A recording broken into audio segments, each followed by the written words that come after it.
They're difficult decisions, but these are necessary to preserve the future of our district. The money situation is so bad at JCPS it has come to this: the school district looking to close and sell off schools to raise money, and that's not all.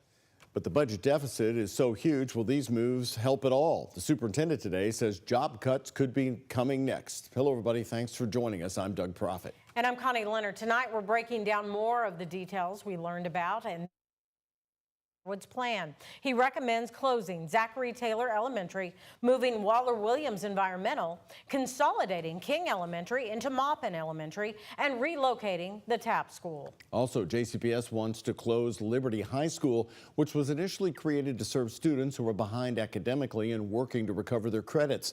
The district says it's no longer needed as a standalone school. WHS 11's Isaiah Kim Martinez and photojournalist Jessica Farley are talking to parents. It's a lot of tension, a lot of heartbreak, confusion.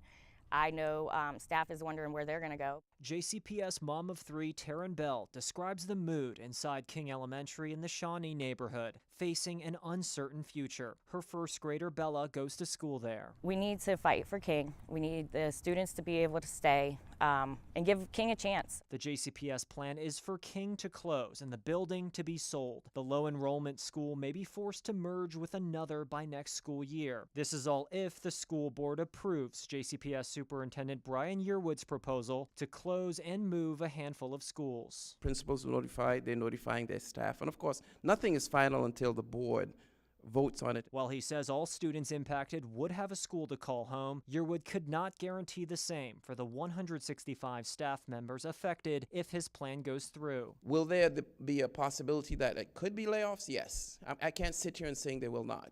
But we are working to ensure that everyone has an opportunity to get into another position. Yearwood tells me his school closure proposal, which includes Zachary Taylor Elementary, would save about $4 million. The school property, spanning 11.4 acres, is in a growing part of eastern Jefferson County, right near Tom Sawyer State Park. According to the district, Zachary Taylor's student enrollment is significantly low, at around half capacity. And the school property actually sits just across the street from a busy shopping center near Westport Road and Hurstbourne Parkway. This would conceivably be a very valuable plot of land. I'm sure it'll be in the millions of dollars, but I can't put a figure to that right now. JCPS is working to slash $132 million in spending from next year's budget. Yearwood doubled down, saying cuts at the central office are a priority. We know based on public record that hundreds of central office employees make six-figure salaries. I also asked the superintendent directly if we should expect a tax increase next year, after a JCPS task force floated two other possibilities: a utility or nickel tax, along with the traditional property tax. There's a tax increase that happens naturally every year, but are we going to try to get additional tax? No. From my perspective, now I work at the will of the board. He kept talking about the quality of education. But King is the quality of education, the definition of it. Meanwhile, Taryn Bell says she's going to make her voice heard and fight this proposal through that December vote. Well, Isaiah, they're not wasting time. The board vote coming out of this is December 9th, puts it way before Christmas. Right.